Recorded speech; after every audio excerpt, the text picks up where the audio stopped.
आप सभी का एक बार फिर से मैं आपकी अपने यूट्यूब चैनल हिंदी ज्ञान पब्लिकेशन पे हार्दिक स्वागत और अभिनंदन करता हूँ। हम रीट के जो मॉडल पेपर है, पात्रता परीक्षा होने वाली है, उसका हमारा आज का जो मॉडल पेपर है वो छठा मॉडल पेपर सामाजिक अध्ययन का वो करने वाले हैं। तो आइए हम बिना किसी देरी किए हुए सीधी चर्चा करते हैं हमारे आज के मॉडल पेपर पर। तो आज का हमारा जो मॉडल पेपर है उसका पहला क्वेश्चन है वो ये है कि जीन पियाजे ने मूर्त प्रयोगों के काल की अवस्था बताई है।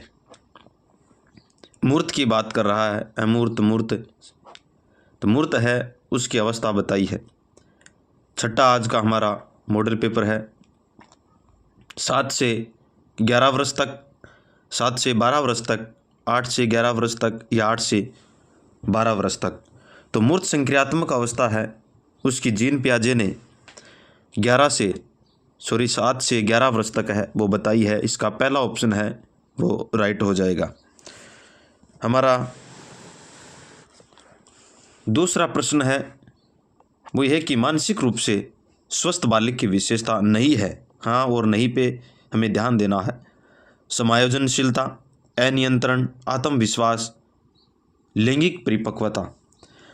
तो मानसिक रूप से जो स्वस्थ बालक होगा उसको वह समायोजित भी हो जाएगा, आत्मविश्वास होगा, उसमें लैंगिक परिपक्वता होगी, लेकिन अनियंत्रण है वो ये उसके अंदर गुण है वो नहीं माना जाएगा। तो दूसरा ऑप्शन इसका सही हो जाएगा।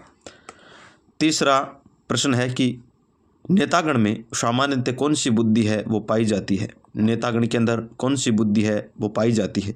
मूर्त बुद्धि, अमूर्त बुद्धि, गामक बुद्धि या सामाजिक बुद्धि। नेता गुण होता है उसके अंदर एक सामाजिक कार्य करने की भावना वो पाई जाती है, तो इस प्रकार सामाजिक बुद्धि है उसके अंदर होती है। तो चौथा ऑप्शन है वो सही हो जाएगा। अगला प्रश्न नंबर 4 है बुद्धि परीक्षाएं उपयोगी है। बुद्धि परीक्षाएं उपयोगी है क्योंकि इसके द्वारा किया जाता है, क्या किया जाता है? बालकों का वर्गीकरण, सर्वोत्तम बालकों का चुनाव, पिछड़े बालकों का चुनाव, उपयुक्त सभी। तो बुद्धि इसलिए है क्योंकि हम बालकों का वर्गीकरण भी कर सकते हैं, सर्वोत्तम जो सबसे उत्तम है उनका चुनाव भी किया जा सकता है, और पिछड़े बालकों का चुनाव। इस प्रकार ऊपर के तीनों ऑप्शन अर्थात उपयुक्त सभी, चौथा ऑप्शन है वो सही हो जाएगा। प्रश्न नंबर 5 है बुद्धि के प्रतिदर्श सिद्धांत, जिसे न्यायदर्श भी बोलते हैं, प्रतिदर्श सिद्धांत के प्रतिपादक कौन है? थॉमसन, थर्स्टन, टर्मन या स्पीयरमैन। बुद्धि का जो प्रतिदर्श या न्याय का सिद्धांत है वो थॉमसन ने दिया है, तो पहला ऑप्शन इसका राइट हो जाएगा। हमारा छठा प्रश्न है वो छठा प्रश्न यह है कि शिक्षा का अधिकार अधिनियम 2009 के अंतर्गत प्रारंभिक शिक्षा से तात्पर्य है। जो आरटी एक्ट 2009 से ये प्रश्न है वो पूछा गया है, और इस प्रश्न में ये पूछा है कि 1 से प्रारंभिक जो कक्षाएं हैं उससे तात्पर्य है वो किस प्रकार से होता है। कक्षा 1 से 5 तक की शिक्षा कक्षा के लिए, या 1 से 8 तक की शिक्षा, या 1 से 10 तक की शिक्षाओं, 5 से 8 तक। तो आरटी एक्ट 2009 में प्रारंभिक शिक्षा का तात्पर्य है वो कक्षा 1 से 8 तक है वो दिया। इस प्रकार दूसरा ऑप्शन इसका सही हो जाएगा। 7वां प्रश्न है किसी मान्यता प्राप्त निजी विद्यालय के कुल बालकों का कितना प्रतिशत है वो दुर्बल या पिछड़े हुए बालकों के लिए आरक्षित है वो किया गया है।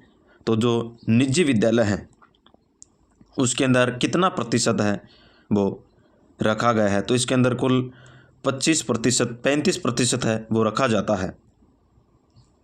तीसरा ऑप्शन है वो सही हो जाएगा। प्रश्न नंबर 8 है शिक्षा का अधिकार अधिनियम देश भर में कब लागू हुआ था? 1 अप्रैल 2009 से, 1 अप्रैल 2010 से, 1 नवंबर 2009 या 1 नवंबर 2010 को शिक्षा का अधिकार अधिनियम है वो कब लागू हुआ था? तो 1 अप्रैल 2010 को लागू हो गया था। दूसरा ऑप्शन इसका सही हो जाएगा।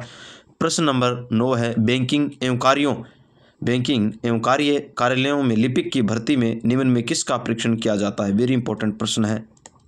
हम बैंकिंग का और कार्यालयों के अंदर जो लिपिक होते हैं, बाबू होते हैं, उनकी भर्ती है वो किसका परीक्षण है? लिपिकीय मनोवैज्ञानिक जांच का, या लिपिकीय अभिक्षमता परीक्षण का, या लिपिकीय बुद्धि तीव्रता परीक्षण का? उपयुक्त में से कोई नहीं। तो इसके अंदर हम अभिक्षमता का उसका प्रयोग करेंगे। लिपिकीय जो अभिक्षमता है उसके अंदर उसका हम परीक्षण करते हुए चलेंगे। तो दूसरा ऑप्शन इसका सही हो जाएगा। प्रश्न नंबर 10 है, खेल व मजाक को प्रतिभाशाली सूजन के लिए आवश्यक माना है। प्रतिभाशाली सूजन का मतलब यहाँ एक छात्र से लिया गया है। गेजल व जैक्सन ने, बर्गर व हाल्ट ने, मेडनिक व पाइन ने, या बेरन व हेमर ने। तो किसने खेल व मजाक को प्रतिभाशाली सूजन के रूप में है वो आवश्यक है, वो माना जाता है? तो ये किसने माना है? गेजल व जैकमैन ने आवश्यक माना है। पहला ऑप्शन इसका सही हो जाएगा। प्रश्न नंबर 11 है, इद ईगो सुपर ईगो की अवधारणा के जन्मदाता कौन है? एल हल, सी एल हल, थॉर्नडाइक, फ्राइड या कोहलर?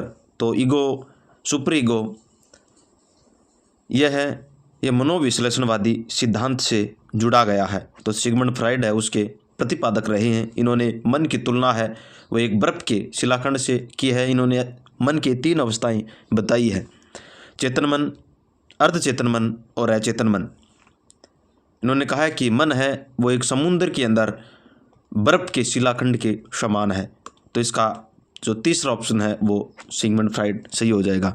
प्रश्न नंबर 12 है, पदानुक्रमिक सिद्धांत का प्रतिपादन किया। पदानुक्रम सिद्धांत है वो किसने दिया है?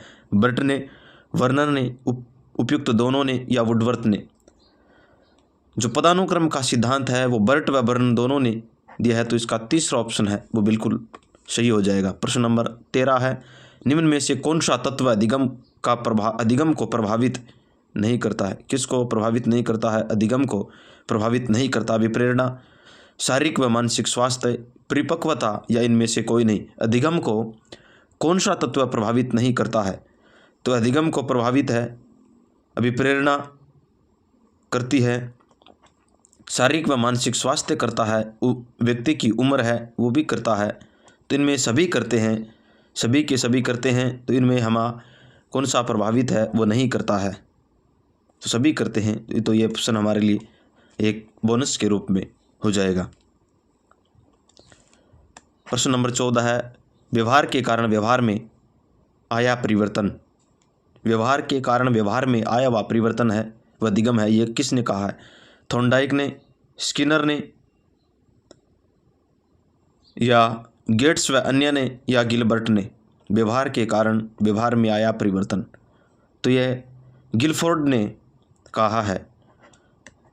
गिलफोर्ड ने कहा है कि व्यवहार के कारण व्यवहार में आया हुआ परिवर्तन ही अधिगम कहलाता है। चौथा ऑप्शन उसका सही हो जाएगा। प्रश्न नंबर 15 है, अनुकूलित अनुक्रिया को नियंत्रित करने वाला तत्व है।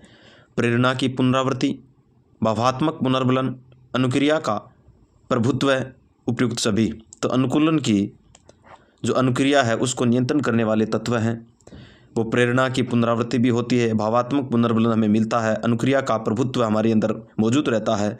इस प्रकार इसका चौथा ऑप्शन है वो सही हो जाएगा। प्रश्न नंबर 16 है, मंदबुद्धि पिछड़े बालकों के अध्ययन के लिए शिक्षा मनोविज्ञान की कौन सी विधि है वो सर्वोत्तम है? किस बालकों के लिए? जो मंदबुद्धि पिछड़े हुए बालक होते हैं उनकी शिक्षा हमें देनी है। जीवन इतिहास विधि, अंतर्दर्शन विधि, अवलोकन विधि, या प्रायोगिक विधि? तो इसके अंदर हम जीवन इतिहास विधि है वो मंदबुद्धि बालकों के लिए सर्वोत्तम मानी गई है। पहला ऑप्शन इसका राइट हो जाएगा। अगला प्रश्न है, प्रश्न नंबर 17 है, अंतर्दर्शन विधि सबसे कम प्रभावी विधि है उच्च स्तर के लिए, माध्यमिक स्तर के लिए, या समस्त स्तरों के लिए, या प्राथमिक स्तर के लिए? तो अंतर्दर्शन विधि है वो प्राथमिक स्तर के बच्चे हैं उनके लिए प्रभावशाली है, वो नहीं है इतनी। तो चौथा ऑप्शन इसका सही हो जाएगा। प्रश्न नंबर 18 है, अधिगम स्थानांतरण में सम्मिलित है सीखना, प्रशिक्षण, एक व दोनों? इनमें से कोई नहीं। सीखना है, अधिगम के अंदर स्थानांतरण है वो सीखते रहते हैं और उसके अंदर प्रशिक्षण भी होता है। तो इस प्रकार तीसरा ऑप्शन इसका सही हो जाएगा, एक व दोनों। तीसरा ऑप्शन उसका हो गया राइट। अब प्रश्न नंबर 19 की ओर चलते हैं। एक कार्य की निष्पत्ति दूसरे निष्पत्ति से प्रभावित होती है, कथन है। एक कार्य की, इन्होंने कहा है कि एक कार्य की जो निष्पत्ति है वो दूसरे कार्य की निष्पत्ति से क्या होती है, प्रभावित होती है। यह कथन किसने दिया है, सोरेनसन, येलोन, ड्रेवल या हेरीमैन, किसने यह कथन दिया है? तो ड्रेवल है। इन्होंने कहा है कि एक कार्य की जो निष्पत्ति है वो निश्चित रूप से दूसरे कार्य की निष्पत्ति को प्रभावित है वो करेगी। 20 नंबर का प्रश्न है, समायोजन का अप्रत्यक्ष उपाय नहीं है, पूछा है इन्होंने। हाँ और नहीं को हमें सबसे पहले गोला कर लेना है। औचित्य स्थापना, बाधाओं को दूर करना, आश्रित होना या तादात्म्य स्थापित करना। तो समायोजन का अप्रत्यक्ष उपाय है वो कौन सा नहीं है, आश्रित होना है, यह प्रत्यक्ष उपाय के अंदर है, वो नहीं आएगा। हमारा अगला प्रश्न है, प्रश्न नंबर 20 है, बार बार दोहराए जाने वाले स्वचालित व्यवहार को कहते हैं। बार बार अगर कोई भी व्यवहार है वो दोहराया जाता है उसे हम क्या कहेंगे? प्रवृत्ति, पुनरावृत्ति, आदत या सहज क्रियाएं। चारों ऑप्शन है वो हमें ऐसे लग रहे हैं कि इसके पर्याय से हैं। तो बार बार जो चीज़ दोहराई जाती है और वो बाद में स्वचालित व्यवहार के अंदर आ जाती है उसे हम क्या कहेंगे? उसे हम आदत कहेंगे। एक बार तो धीरे धीरे हम उसको कर रहे हैं, उसके बाद वो अपने आप व्यवहार के अंदर आ जाती है, उसे हम क्या कहेंगे? आदत है वो कहेंगे। हमारा अगला प्रश्न है, प्रश्न नंबर 22 है, व्यक्तित्व के विभिन्न आयामों में कौन से नहीं है? इनमें व्यक्तित्व के आयाम है उनमें कौन सा है वो नहीं है? शारीरिक एवं मानसिक आयाम, सामाजिक आयाम, संवेगात्मक विकास या भौतिक आयाम। व्यक्तित्व विभिन्नता मनोविज्ञान के अंदर है, बहुत ही महत्वपूर्ण भूमिका निभाती है। मनोविज्ञान है या साइकोलॉजी हम कहते हैं, वो ये कहती है कि प्रत्येक बालक है वो विभिन्न होता है और उसको शिक्षा है वो अलग अलग तरीके से दी जानी चाहिए। तो इसका ऑप्शन होगा भौतिक आयाम है वो इसके अंदर है, वो शामिल नहीं किया जाता है। तो इसका चौथा ऑप्शन है वो बिल्कुल राइट हो जाएगा। हमारा 23 नंबर का प्रश्न है, मूल्यांकन के किस मूल्य की माप होती है? मूल्यांकन के अंदर किस मूल्य की है वो माप होती है? परिमाणात्मक, गुणात्मक या घटनात्मक, उपयुक्त सभी। मूल्यांकन के अंदर है वो किस प्रकार की होती है? तो गुणात्मक रूप से उसके अंदर है वो होता है। तो इसका दूसरा ऑप्शन है वो सही हो जाएगा। हमारा प्रश्न नंबर 24 है, निम्न में से मूल्यांकन की अमापीकृत प्रविधि कौन सी है? अप्रमापीकृत की बात कर रहा है। प्रश्नावली, रुचि परीक्षाएं, बुद्धि परीक्षाएं या उपयुक्त सभी। तो मूल्यांकन की अप्रमापीकृत विधि की बात कर रहा है। इसके अंदर इसकी प्रविधि है वो कौन सी है? तो प्रश्नावली है वो इसकी प्रविधि होती है। पहला ऑप्शन इसका सही हो जाएगा। प्रश्न नंबर 25 है, बुद्धि की संक्रिय उत्पत्ति, जिसे हम ऑपरेशन प्रोडक्ट भी कहते हैं, सिद्धांत की प्रतिपादक है। मैंने कहा आपको कि बुद्धि के अंदर सबसे अगर महत्वपूर्ण है जिन्होंने बुद्धि को है मॉडल प्रस्तुत किया है, तो इन्होंने 3 प्रकार से है वो बताया है। कितने प्रकार इन्होंने बताए हैं? इन्होंने 3 प्रकार से है वो बताए हैं, संक्रिया, विषय वस्तु और उत्पाद। तो हमें संक्रिया उत्पत्ति के संबंध में गिलफोर्ड ने अपनी बुद्धि है वो दी। इसका ऑप्शन है वो चौथा ऑप्शन है हो जाएगा, बुद्धि का संक्रियात्मक उत्पादन का सिद्धांत। अगला हमारा 26 नंबर का प्रश्न है, व्यक्तित्व मापन की प्रक्षेपण विधि है। CAT, हस्तक्षेप, समाज मिति या प्रश्नावली। व्यक्तित्व मापन की प्रक्षेपण की बात कर रहा है, यह विधि है वो कौन सी है? तो CAT है इसके अंदर होती है। इसका पहला ऑप्शन है वो हो जाएगा। 27 का प्रश्न है, जिस बुद्धि कार्य सूक्ष्म तथा अमूर्त प्रश्नों का चिंतन तथा मनन के द्वारा हल करना वह क्या कहलाता है? मूर्त बुद्धि, यानी इन प्रश्न को हम चिंतन के माध्यम से या मनन के माध्यम से है वो करते हैं। मूर्त बुद्धि, अमूर्त बुद्धि, सामाजिक बुद्धि या उपयुक्त सभी। जो दिखाई नहीं देता है उसे हम चिंतन के माध्यम से करते हैं और उसे हम अमूर्त बुद्धि कहते हैं। तो दूसरा ऑप्शन है इसका सही हो जाएगा। प्रश्न नंबर 28 है, अंतर्मुखी व्यक्तित्व वाले व्यक्ति रुचि रखते हैं। अंतर्मुखी की बात हो रही है, बहिर्मुखी अलग होता है, अंतर्मुखी अलग होता है। सामाजिक कार्यों में, भौतिक कार्यों में, अन्य व्यक्तियों में या स्वयं के अंदर। तो अंतर्मुखी जो व्यक्ति होते हैं, अंतर्मुखी व्यक्ति है वो अपने अंदर ही वो रहते हैं, और जो बहिर्मुखी होते हैं वो भौतिक वातावरण के अंदर है वो रहते हैं। इसका चौथा ऑप्शन है वो हो जाएगा। प्रश्न नंबर 29 है, किस मानसिक गतिविधि के माध्यम से उपलब्ध जानकारी को निष्कर्ष में स्थानांतरण किया जाता है। किसके अंदर? निष्कर्ष के अंदर स्थानांतरण, चिंतन, समस्या समाधान, तर्क या प्रेरणा किस मानसिक गतिविधि के माध्यम से निष्कर्ष है उसको स्थानांतरण है वो किया जा सकता है। तो चिंतन के माध्यम से या समस्या समाधान के माध्यम से या तर्क के माध्यम से, या हम तो सबसे पहले हम गतिविधि मानसिक है उसके अंदर तर्क होते हैं, तो तीसरा ऑप्शन है इसका सही हो जाएगा। अगला प्रश्न है, प्रश्न नंबर 30 है, सामान्य से विशिष्ट की ओर बढ़ते हुए किस प्रकार के तर्क की विशेषता पाई जाती है? हम सामान्य से विशिष्ट की ओर चल रहे हैं, तो यह किस सिद्धांत या किस तर्क के अंदर है वो आएगा? पारगमन तर्क, जिसे हम ट्रांसडक्टिव रीजनिंग भी कहते हैं। अगला है आगमनात्मक तर्क, और तीसरा है निर्गुणात्मक तर्क या प्राकल्पनात्मक तर्क। तो हम जिस तर्क की ओर बढ़ते हैं, सामान्य से विशिष्ट की ओर बढ़ते हैं, उसे हम निर्गमनात्मक तर्क या डिडक्टिव रीजनिंग भी कहते हैं। तो इसका तीसरा ऑप्शन है वो हो जाएगा। प्रश्न नंबर हिंदी है। अब हमारा 31 का प्रश्न है, भाषा प्रथम, हिंदी भाषा प्रथम, इसके हम प्रश्न करने वाले हैं। पहला प्रश्न है, कोष्टक में चिन्ह दिया है और उस चिन्ह को हमें इंगित किया गया है, यह क्या किसकी ओर इंगित करता है? विवरण, लाघव चिन्ह, योजक चिन्ह या लोप चिन्ह। तो ये चिन्ह है वो किसका है? तो ये लाघव चिन्ह का, मतलब शब्दों को छोटा करके, जैसे हम डॉक्टर है, डॉक्टर बड़ा नहीं लिख करके इसको हम डॉक्टर लिखते हैं, तो इस प्रकार ये लाघव चिन्ह का रूप में आता है।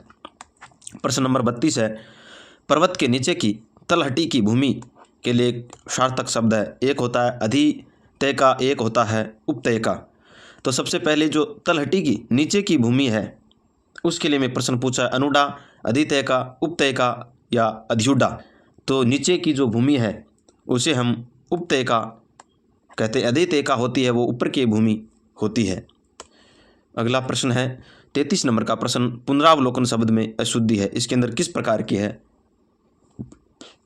वो शुद्धि? पुनरावलोकन होता है, इसका शुद्ध रूप पुनरावलोकन होता है। समास संबंधी, संधि संबंधी शुद्धि, संधि संबंधी या प्रत्यय संबंधी या उपसर्ग संबंधी। तो पुनरावलोकन शब्द है, इसके अंदर किस प्रकार की है? तो वो संधि संबंधी है, वो पुनरावलोकन होता है। तो दूसरा ऑप्शन इसका राइट हो जाएगा। प्रश्न नंबर 34 है, वो ये कि फसल को पानी पिलाते समय किसान के द्वारा हाथ में रखा जाने वाला डंडा राजस्थानी भाषा में किस नाम से जाना जाता है? पाला, पांत्या, गोपाल्या या डांगी। तो जो फसल को पानी पिलाते समय किसान के हाथ में एक डंडा होता है उसे हम क्या कहते हैं? तो उसे हम पांत्या कहते हैं। तो इसका जो दूसरा ऑप्शन है वो सही हो जाएगा। प्रश्न नंबर 35 है, ढेरों अनाज मिलता है, ढेरों अनाज मिलता है, रेखांकित शब्द है, उसके अंदर मैंने रेखांकित शब्द है वो किसको कर दिया है? ढेर को कर दिया है। शब्द का विशेषण पूछा है, निश्चित संख्यावाचक, अनिश्चित संख्यावाचक या निश्चित परिमाणवाचक या अनिश्चित परिमाणवाचक। तो ढेरों है उसके अंदर अनिश्चित है, हमें इस प्रकार से दिया हुआ नहीं है कि इसके अंदर कितना है, नाप, माप, तोल इत्यादि आते हैं परिमाण के अंदर, तो इसके अंदर हमें अनिश्चित परिमाणवाचक हो जाएगा। ढेरों अनाज है, इसको हम क्या करते हैं? नाप तोलते हैं, तो इसके निश्चित हो गया, निश्चित नहीं दिया है, तो इसका चौथा ऑप्शन है हो जाएगा। अब हमें गद्यांश से प्रश्न है वो देने हैं। 36 नंबर का प्रश्न है, एसएमएस शब्द का अर्थ है, एसएमएस शब्द का अर्थ पूछा, लघु सूचना अधिकार, लघु डाक सेवा या लघु संदेश सेवा या लघु पत्र सेवा, लघु पत्र सेवा। तो एसएमएस का मतलब है वो क्या होता है? तो लघु डाक सेवा हम कहेंगे। दूसरा ऑप्शन इसका राइट हो जाएगा। प्रश्न नंबर 37 है, पंडित शब्द का स्त्रीलिंग होगा, पंडित शब्द का स्त्रीलिंग क्या होगा? पंडितानी, पंडिताइन या पंडानी या पंडितानी। तो पंडित शब्द है उसका क्या हो जाएगा? पंडिताइन हो जाता है, पंडिताइन। तीसरा ऑप्शन इसका सही हो जाएगा, जो ऊपर नीचे हो गया क्या, तीसरा ऑप्शन हो जाएगा। अगला प्रश्न है 38 नंबर का, इन पत्रों में साबित किया, इन पत्रों ने साबित किया। उक्त वाक्य का आसन भूतकाल में परिवर्तन करना, आसन भूतकाल के अंदर हमें परिवर्तन करना है। इन पत्रों ने साबित किया था, इन पत्रों ने साबित किया होगा, इन पत्रों ने साबित किया है, इन पत्रों ने साबित किया। तो हमें किसके अंदर इन पत्रों ने साबित किया, इसको हमें आसन भूतकाल के अंदर परिवर्तित करना है। तो इन पत्रों ने साबित किया है हो गया, और आसन भूतकाल के अंदर तुरंत हुआ है, काम अभी अभी हुआ है, और ये आसन के अंदर भूतकाल में चला गया। आसन का मतलब तुरंत या निकट, अभी, पास। तो आसन तुरंत होने वाला साबित किया है। तो तीसरा ऑप्शन इसका सही हो जाएगा। प्रश्न नंबर 39 है, पत्रकार शब्द में कौन सा प्रत्यय लगाने से उसका बहुवचन बनेगा? रो, इता, औ या औ। तो पत्रकार में हम ऐसा कौन सा प्रत्यय लगाएंगे जिससे पत्रकारों हो जाएगा? तो चौथा ऑप्शन है, ये लगाएंगे ओं। तो इससे क्या हो जाएगा? पत्रकारों बहुवचन बन जाएगा।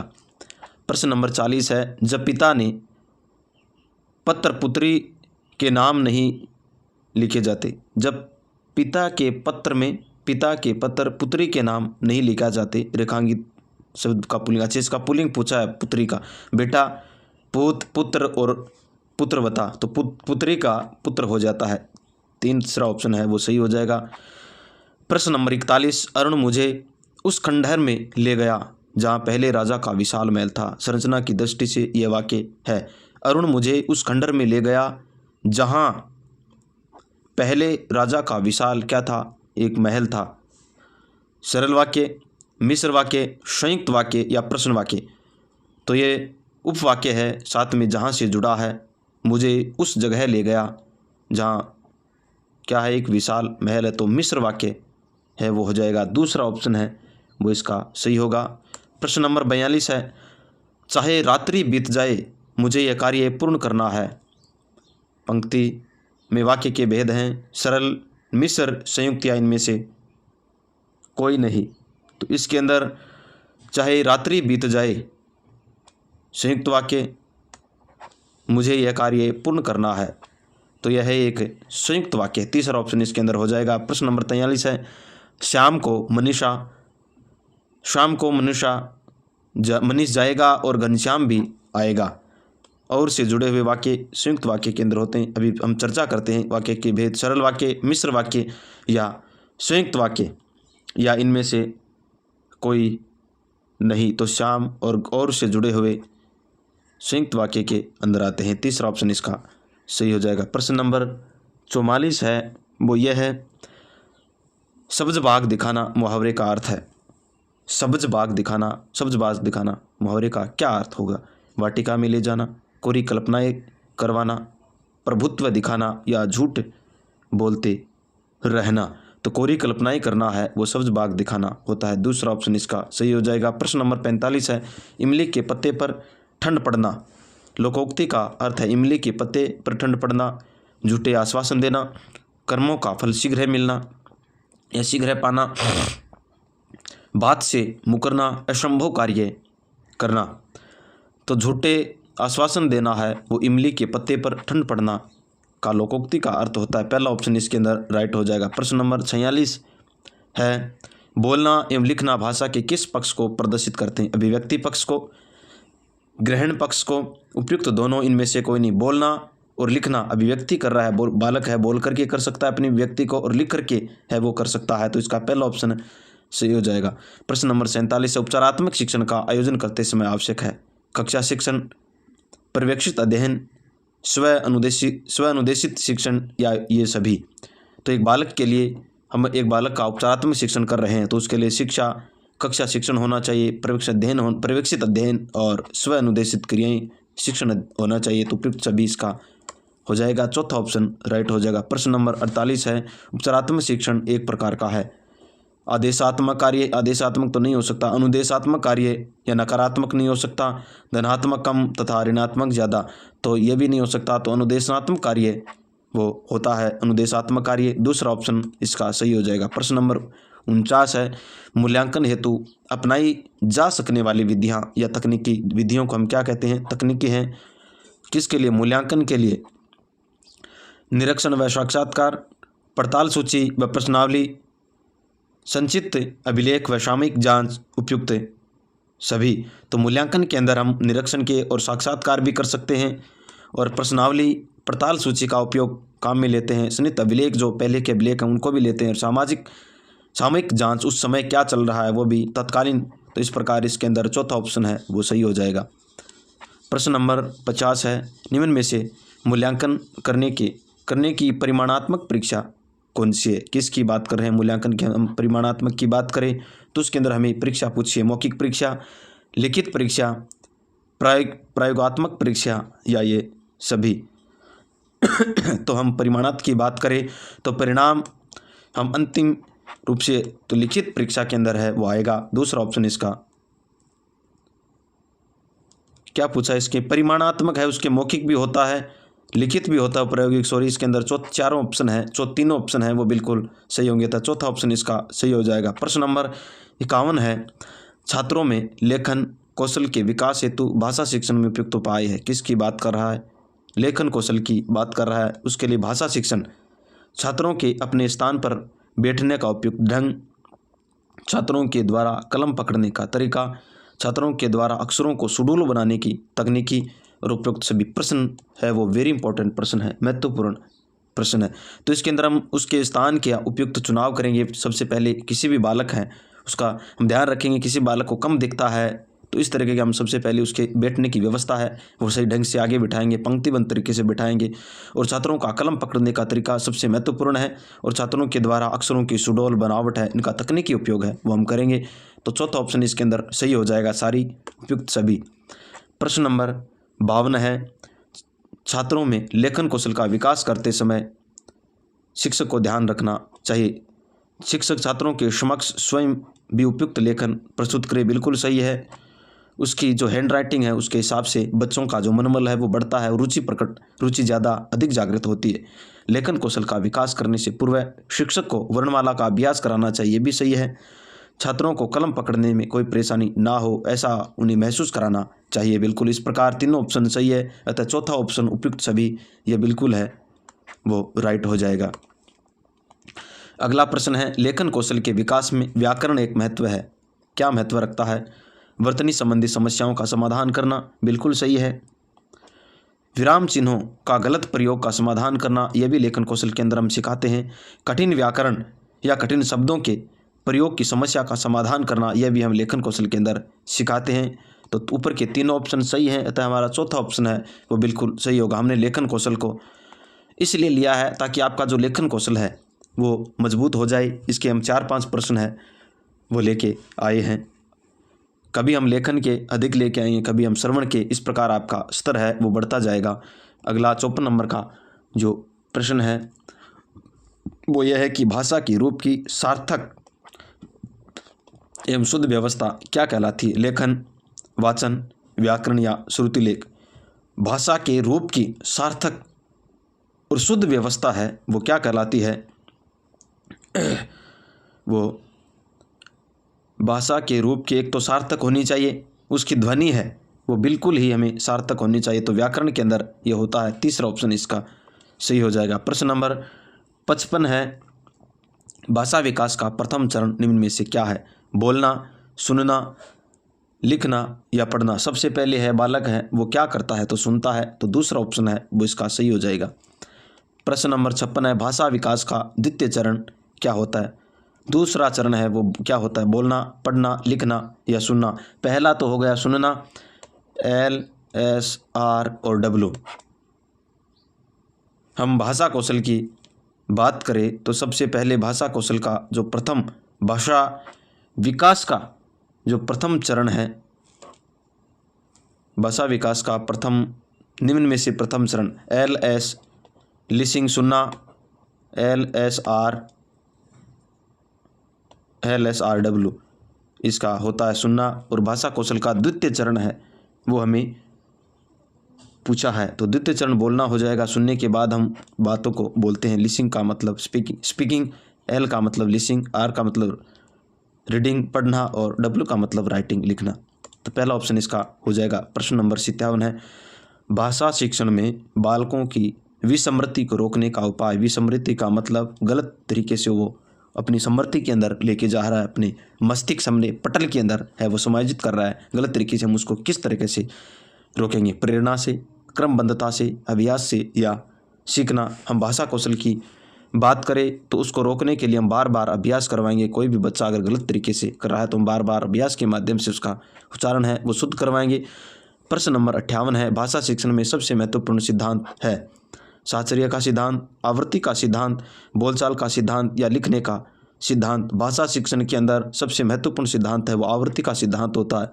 बार बार आवृत्ति के माध्यम से बालक है वो अपनी शुद्धता की ओर चलता है। तो इसका दूसरा ऑप्शन हो जाएगा प्रश्न नंबर 59 है, हिंदी की कक्षा में प्राय हिंदीतर भाषी बच्चे हिंदी सीखने में अनेक कठिनाइयों का सामना करते हैं क्योंकि प्राय हिंदी और उनकी मातृभाषा की संरचना में अंतर होता है। वे मन लगाकर हिंदी नहीं सीखते, ऐसा नहीं है। हिंदी सीखने के प्रति उनमें अरुचि है, ऐसा नहीं हो सकता।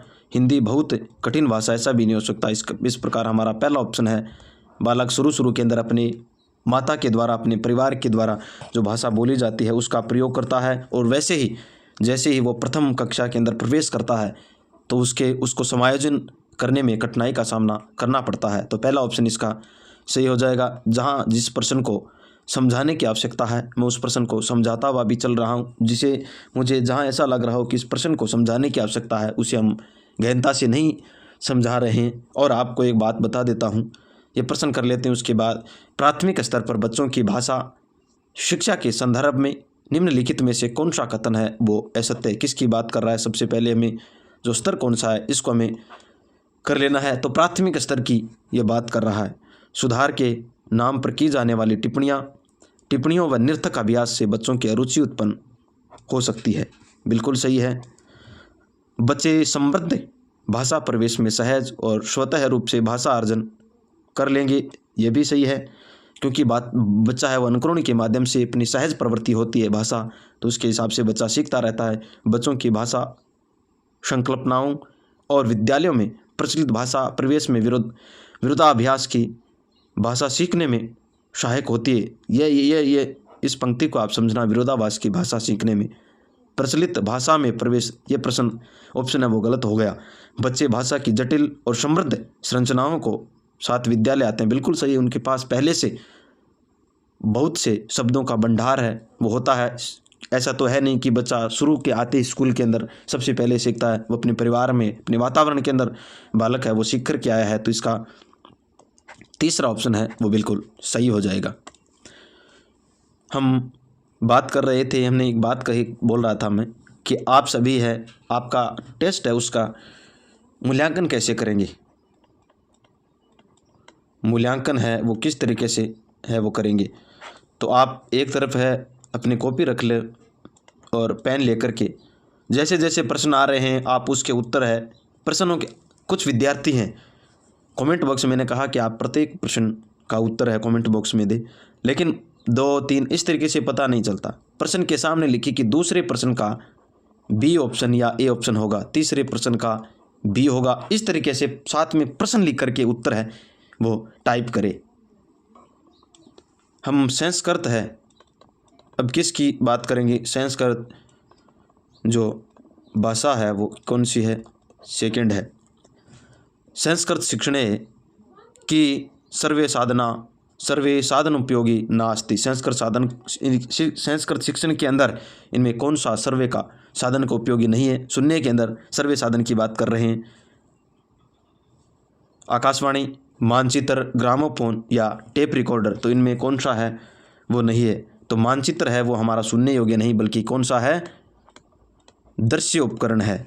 दूसरा ऑप्शन इसका हो जाएगा। प्रश्न नंबर 62 है, संस्कृत अध्यापक से अभिनव मित्रम अस्ति। संस्कृत अध्यापक का अभिन्न मित्र कौन सा है? परम मित्र। श्यामपट, चार्ट, चित्र या मानचित्र, तो इसका श्यामपट है वो जिसे हम ब्लैक बोर्ड भी कहते हैं, वो एक अध्यापक का मित्र होता है। 63 का प्रश्न है, भाषा शिक्षण से महत्वपूर्ण विशेषता अस्ति। भाषा शिक्षण की महत्वपूर्ण विशेषता क्या है? व्याकरण से ज्ञानम, व्याकरण का ज्ञान, व्यवहार ज्ञानम, शुद्ध उच्चारणम, विद्यार्थीनाम रुचि। तो भाषा शिक्षण का महत्वपूर्ण उद्देश्य है वो क्या होता है? शुद्ध उच्चारण करना होता है। तीसरा ऑप्शन इसका हो जाएगा। प्रश्न नंबर 64 है लिखित परीक्षायां प्रश्नाः सन्ति। लिखित परीक्षा का प्रश्न कैसा होना चाहिए? निबंधात्मका, लघुत्तरात्मका और वस्तुनिष्ठ प्रश्नाः या सभी। तो लिखित रूप से जो प्रश्न होते हैं वो किस तरीके से होने चाहिए? निबंधात्मक प्रश्न होने चाहिए। वस्तुनिष्ठ प्रश्न है उसको हम लिखित परीक्षा के अंदर आते हैं। लघुत्तरात्मक इस प्रकार इसके सभी हैं वो लिखित परीक्षा के अंदर शामिल करेंगे। प्रश्न नंबर 65 है निम्नांकितेषु अनुवाद से प्रकार है नास्ति। इनमें से कौन सा है वो अनुवाद का प्रकार है वह नहीं है? चित्रानुवाद, तथ्यानुवाद, अक्षरशः अनुवाद है, छाया अनुवाद है। इनमें से कौन सा है वो अनुवाद के अंदर है वो नहीं आता। चित्रा अनुवाद है वो नहीं आता। पहला ऑप्शन इसका सही हो जाएगा। प्रश्न नंबर 66 है सर्वे शब्द से पुल्लिंग बहुवचने। सर्वे शब्द से पुल्लिंग और बहुवचन रूपम अस्ति। सर्वे शब्द का पुल्लिंग और बहुवचन रूप कौन सा है इसके अंदर? यह पूछा है हमें। सर्वा, सर्वे, सर्वाणी या सर्वम। तो सर्वे शब्द है इसका रूप है वो सर्वे बहुवचन हो जाएगा। दूसरा ऑप्शन इसका राइट होगा। प्रश्न नंबर 67 है परिष्कारात्मक है शिक्षणम अस्ति। उपचारात्मक, व्यापकम, मौखिकम या विकल्पनात्मक।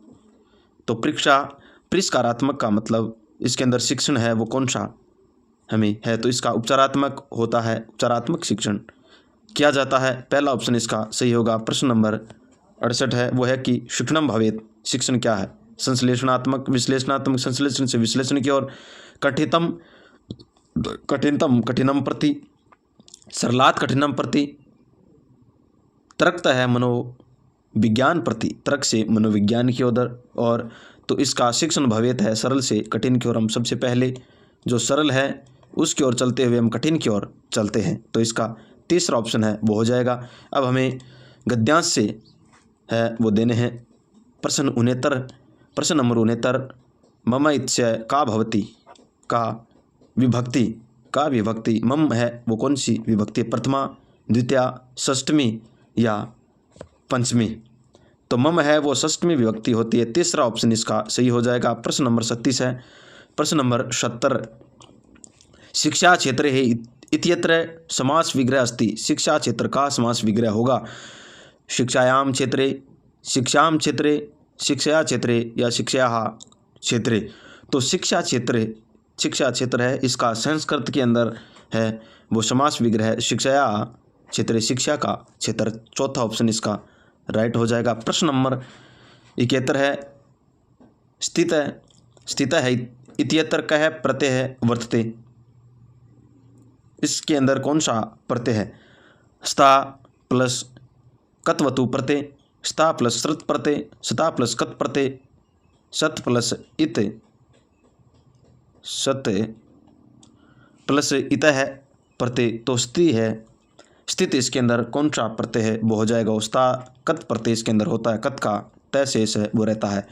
तो तीसरा ऑप्शन इसका सही हो जाएगा। प्रश्न नंबर 72 है अत्युत्तमे पदई संधि विच्छेद करनिया। अत्युत्तमे इसका संधि विच्छेद है वो हमें करना है। अति धन उत्तमे, अति हम धन है वो प्लस को बोल रहे हैं हिंदी में या संस्कृत में हम इसको धन बोलते हैं। चलो हम प्लस बोल देते हैं, आपको थोड़ी ऐसा आएगा कि धन कहाँ से आ गया। अति प्लस उत्तमे, अति प्लस उमे, अतः प्लस उत्तमे, अत्यु प्लस उत्तमे। तो अत्युत्तमे अति प्लस है उत्तमे हो जाता है। पहला ऑप्शन इसका राइट हो जाएगा। प्रश्न नंबर 73 है प्राप्नोति इत्यत्र कै धातु अस्ति। इसके अंदर धातु है वो कौन सी है? किस शब्द के अंदर? प्राप्नोति के अंदर धातु है प्राप धातु, प्रप धातु, प्रपन धातु या आप धातु। तो जो प्राप्नोति है इसके अंदर धातु आप है। कौन सी धातु है? प्र उपसर्ग है आप। इसका चौथा ऑप्शन है वो हो जाएगा। अब हमें पद्यांश से प्रश्न है, श्लोक मान लो या पद्यांश से प्रश्न है वो पूछें। प्रश्नम अत्र कह प्रत्यय प्रयुक्तम।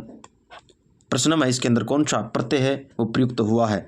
शरत प्रत्यय, कतः है, कतवतु या अणुवुल प्रत्यय, अणुवुल प्रत्यय। तो इसके अंदर कौन सा प्रत्यय है वो प्रयोग हुआ है? कत प्रत्यय है इसके अंदर, कत है प्रत्यय। दूसरा ऑप्शन इसका सही हो जाएगा। प्रश्न नंबर 75 है यश है इत्यत्र का विभक्ति अस्ति। यश है वो कौन सी विभक्ति है? प्रथमा, सप्तमी, पंचमी या षष्टमी? यश है इसके अंदर कौन सी विभक्ति है? वो प्रथमा विभक्ति है। पहला ऑप्शन इसका राइट हो जाएगा। प्रश्न नंबर 76 है, राजसु शब्द से मूल शब्द है अस्ति। राजसु इसका मूल शब्द है वो क्या? राजा है। राजा, राजन, राजस। तो राजसु शब्द है इसका मूल शब्द है वो राजन होता है। कौन सा होता है? राजन होता है। तो तीसरा ऑप्शन है इसका सही हो जाएगा। प्रश्न नंबर 77 है वो यह है कि विद्याविहीन इत्यत्र समास का है। इसके अंदर कौन सा समास है? विद्याविहीन। कर्मधारय समास, तत्पुरुष समास, बहुव्रीहि समास या अव्ययभाव समास? तो विद्याविहीन है इसके अंदर तत्पुरुष समास होगा। विद्या से भिन्न अलग हो रहा है, अलग तत्पुरुष। कौन सा है? तत्पुरुष समास इसके अंदर हो जाएगा। अगला है गुरुनाम। गुरुनाम है इत्यत्र का विभक्ति अस्ति। गुरुनाम है कौन सी विभक्ति है गुरुनाम के अंदर? सप्तमी एकवचन, षष्टमी एकवचन, षष्टमी बहुवचन या तृतीय बहुवचन? गुरुनाम के अंदर विभक्ति है वो षष्टमी बहुवचन है। तीसरा ऑप्शन इसका सही हो जाएगा। प्रश्न नंबर 79 है, ईषद विवृत प्रयत्ना वर्णा सन्ति।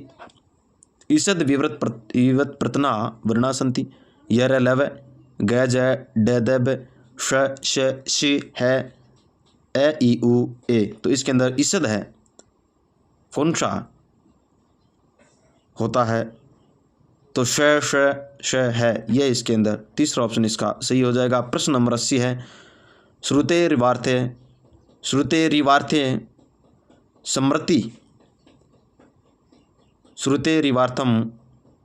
समृति रन्वगच्छते इत्यत्र को अलंकारम अस्ति।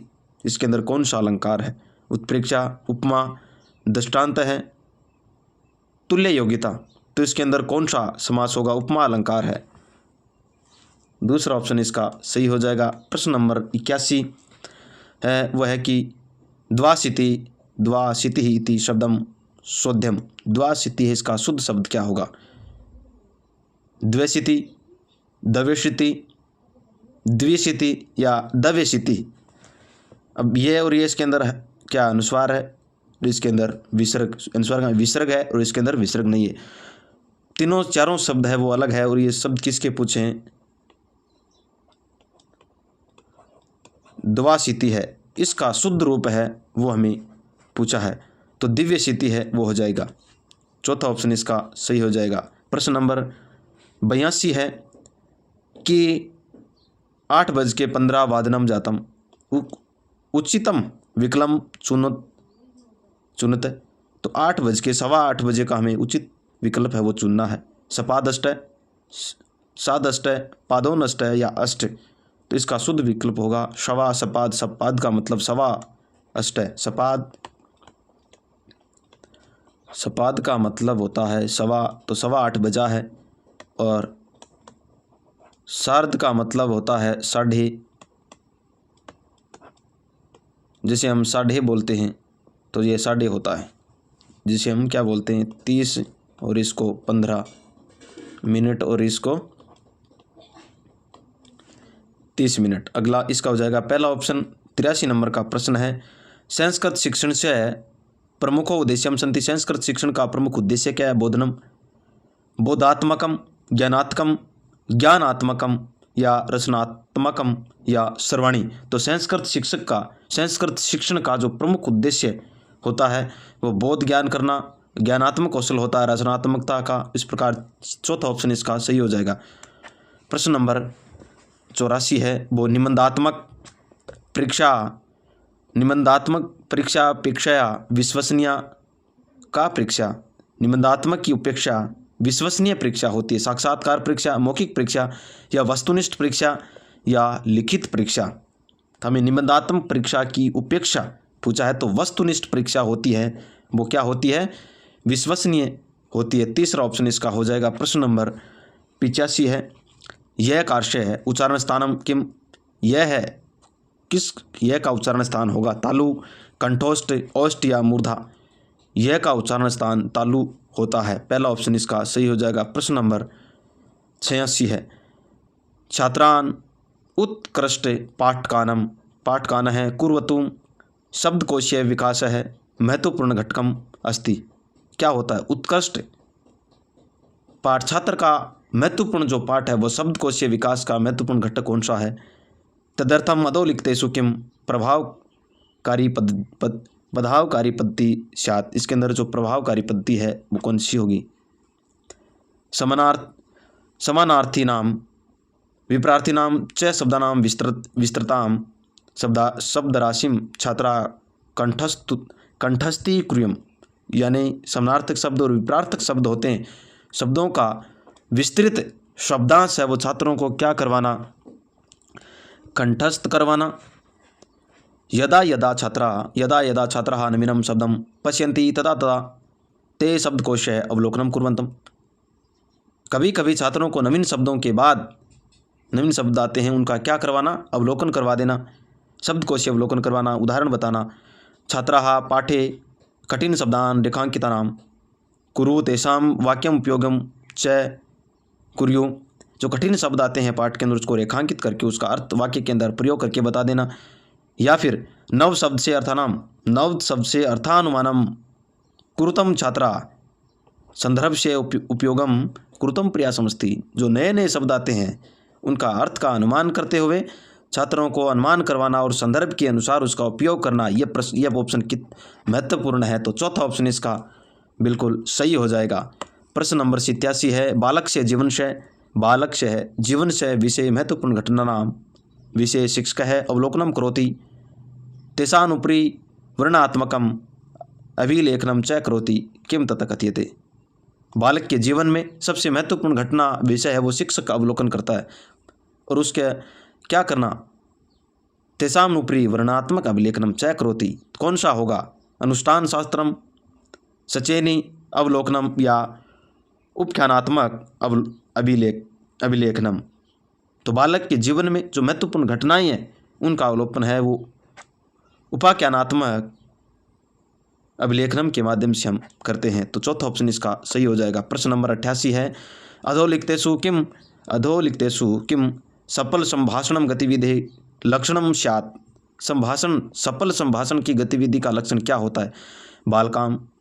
बालकानां सहभागे विस्मत सह गतिविधि ही येन बालकानां कृते वार्तालाप कुर्वतम् अवसरम लभ्यते। बालक को गतिविधि के माध्यम से वार्तालाप करवाना। केवलम लक्ष्य भाषां वार्तालापम कुर्वतम् छात्रे भयम अवसरम दीयते। केवल लक्ष्य भाषा को तो छात्रों को अवसर देना वार्तालाप का। कक्षाया प्रबंधने प्रभावम शापयन्तु ध्यान आकर्षणशील छात्रे भय अधिकम वार्तालापम कुर्वम अनुमति दीयते। तो जो छात्र है उसका सफल संभाषण करने के लिए क्या करना चाहिए? सहभागिता गतिविधियों का प्रयोग करते हुए छात्रों को वार्तालाप का अवसर है वो प्रदान करना चाहिए। तो इसका दूसरा ऑप्शन है वो सही हो जाएगा। प्रश्न नंबर 89 है, स्वाध्याय प्रणाल्या सोपानानि अस्ति।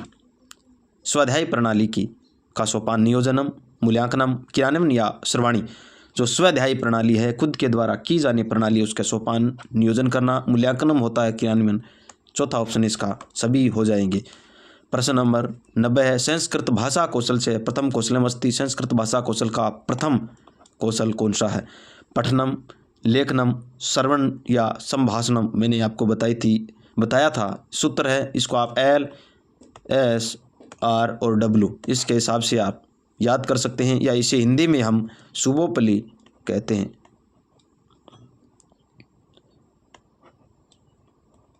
सुबोपली क्या कहते हैं? सुबोपली, सुनना, बोलना, पढ़ना और लिखना, सुबोपली। तो संस्कृत भाषण का सबसे प्रथम है वो कौन सा होता है? तो सुनना हो गया श्रवणम, सुनना हो गया श्रवणम। तीसरा ऑप्शन इसका सही हो जाएगा। प्रश्न नंबर 91 है, सुमेलित कीजिए। हड़प्पा इसके सामने है, स्वाधान R 37, लोथल, गोदीवाड़ा, कालीबंगा नृत्य की मूर्ति, मोहनजोदड़ो जूता व खेत। हमें कोट दिए गए हैं और उसके हिसाब से हमें ऑप्शन है वो चयन है वो करना है। तो हड़प्पा के अंदर स्वाधान R37 है वो मिला है। हड़प्पा के अंदर हड़प्पा स्वाधान बिल्कुल मिला, R37 है। स्वाधान का मतलब जो शमशान है उसकी जो डेड बॉडी है उसके हिसाब से उसको है, इसके अंदर मिलता है। और लोथल के अंदर गोदीवाड़ा बिल्कुल मिला है। कालीबंगा के अंदर जूते हुए खेत के प्रमाण मिले हैं और अलग अलग इसके अंदर इस कालीबंगा के अंदर अनेक भी मिले। इसके आपको मैं प्रश्न है वो करवाने वाला हूँ, जल्द ही प्रश्नोत्तरी है वो करेंगे। मोहनजोदड़ो इसके अंदर नर्तक की मूर्ति मिली है। तो एक में पहला, इसमें भी है पहला, और दूसरे में दूसरा इसमें भी है, और कालीबंगा 3 में 4 ये कट गया, तो दूसरा ऑप्शन इसका राइट हो गया। अगला प्रश्न है 92 नंबर का, यज्ञ संबंधी विधि विधानों का पता है वो कौन से में चलता है? ऋग्वेद से, ब्राह्मण ग्रंथों से, या सामवेद से, या यजुर्वेद से? तो किससे हमें यज्ञ की जानकारी है वो हमें कहाँ से मिलती है? तो यजुर्वेद के अंदर यज्ञ की जानकारी मिलती है। चौथा ऑप्शन इसका हो जाएगा। प्रश्न नंबर 93 है 16 महाजनपदों की सूची किस बौद्ध ग्रंथ में मिलती है? बौद्ध ग्रंथ की बात कर रहे हैं 16 महाजनपदों की। त्रिपिटक में, ललित विस्तार के अंदर, अंगुत्तर निकाय या दीपवंश के अंदर? तो ललित विस्तार है इसके अंदर है वो हमें मिलती है, तो इसका दूसरा ऑप्शन है वो हो जाएगा। प्रश्न नंबर 94 सूरसेन जनपद की राजधानी थी मथुरा, वृंदावन, इंद्रप्रस्थ या कुरुक्षेत्र? सूरसेन जनपद है उसकी राजधानी है मथुरा थी। पहला ऑप्शन इसका सही हो जाएगा। प्रश्न नंबर 95 गीत गोविंद के रचयिता कौन है? राजशेखर, सूरदास या कालिदास? जो गीत गोविंद है उसके रचयिता है वो कौन थे? तो जयदेव इसके रचयिता थे। चौथा ऑप्शन इसका सही हो जाएगा। प्रश्न नंबर 96 निम्नलिखित में से कौन सी रचना हर्ष की नहीं है? इनमें से कौन सी रचना है जो हर्ष की नहीं है? नागानंद, प्रियदर्शिका, रत्नावली या हर्ष चरित्र? किसकी नहीं है? निम्नलिखित में से कौन सी रचना है वो हर्ष की नहीं है? तो हर्ष चरित्र है वो इनके द्वारा नहीं लिखा गया है, तो चौथा ऑप्शन है वो इसका हो जाएगा। अगला प्रश्न है 97 नंबर का, सम्राट अशोक ने बौद्ध धर्म के प्रसार के लिए श्रीलंका में किसे भेजा था? प्रश्न महत्वपूर्ण है। बुद्धगुप्त को, अश्वघोष को, या वसुमित्र को, या महेंद्र को? तो महेंद्र को इन्होंने कहाँ पर भेजा था? श्रीलंका के अंदर। चौथा ऑप्शन इसका सही हो जाएगा। प्रश्न नंबर 98 है निम्नलिखित सूर्य मंदिरों में से कौन सा पाटन गुजरात में स्थित है? दक्षिणार का, मारतंड का, या मोढेरा का, या कोणार्क का? तो किसके अंदर? गुजरात के अंदर। यह तो कहाँ पर मिलता है? उड़ीसा के अंदर।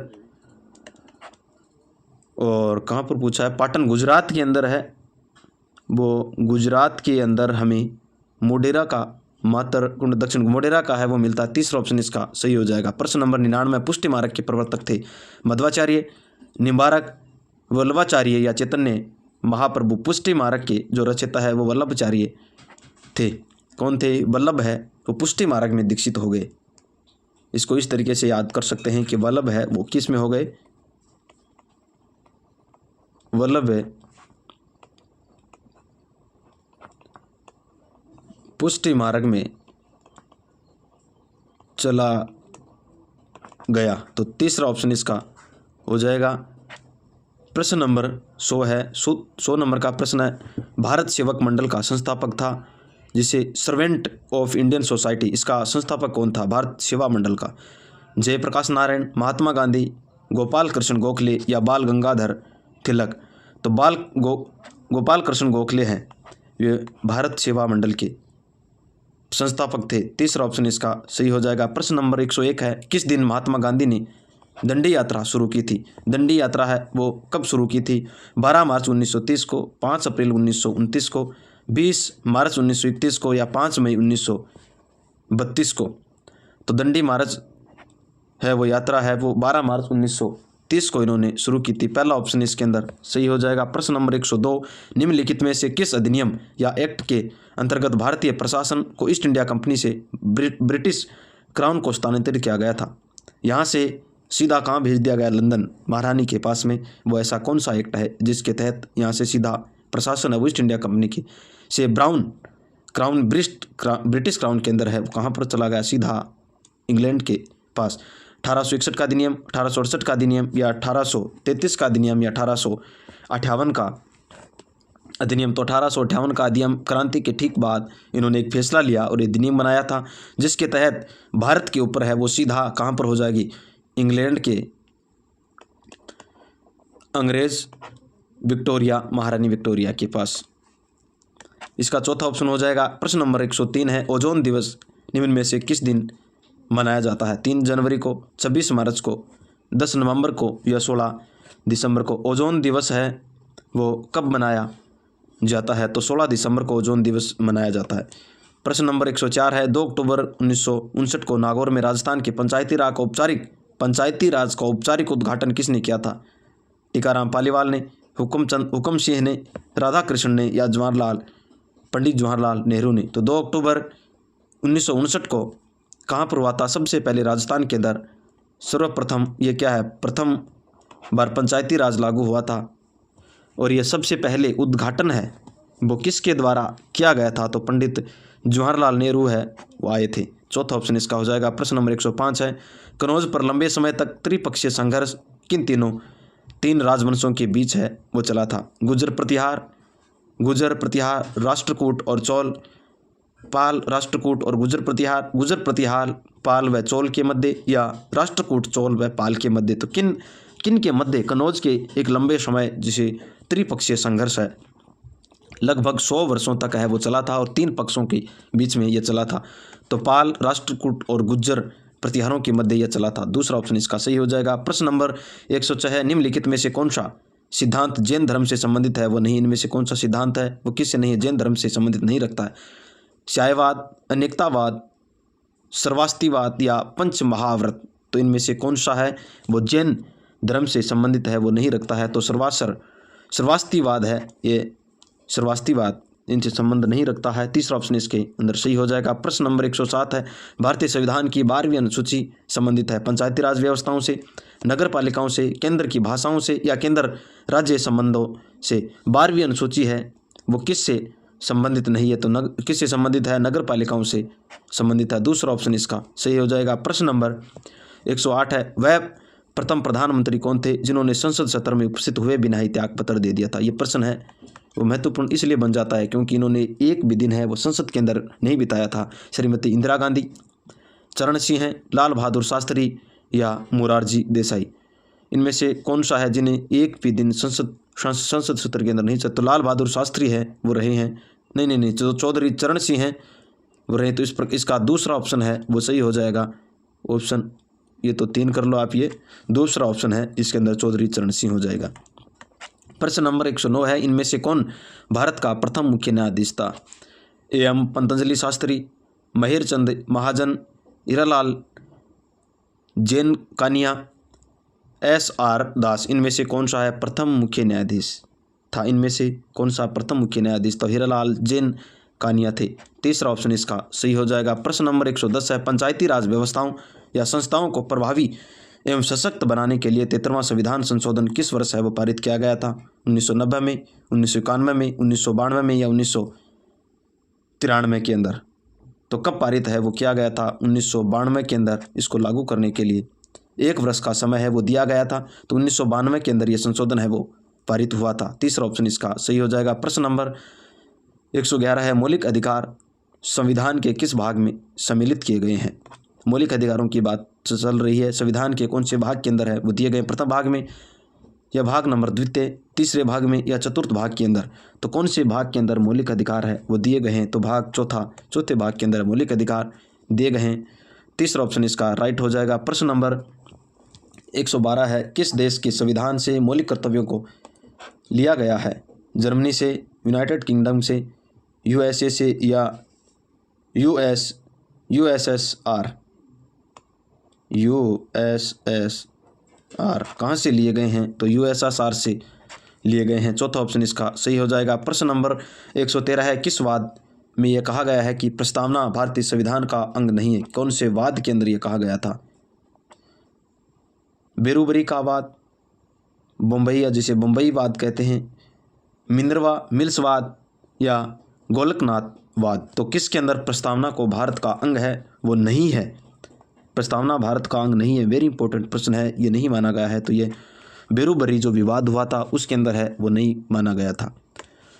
प्रश्न नंबर 114 है, निम्नलिखित को सुमेलित कीजिए। अनुच्छेद, इधर एक तरफ अनुच्छेद 14 अनुच्छेद दे रखे हैं, दूसरी सब उनके संबंध में कौन सा है वो सही है, ये हमें करना है। अनुच्छेद 14 अनुच्छेद 17 में और अनुच्छेद 21 में और अनुच्छेद 29 के अंदर एक अस्पृश्यता का अंत, दूसरे के अंदर अल्पसंख्यक वर्गों के हितों का संरक्षण, अनुच्छेद 21 के अंदर प्राण एवं दैहिक स्वतंत्रता का संरक्षण, अनुच्छेद 29 के अंदर विधि के समक्ष समानता। ये दे रखी है, हमें इनको क्या करना है, सुमेलित है वो करना है।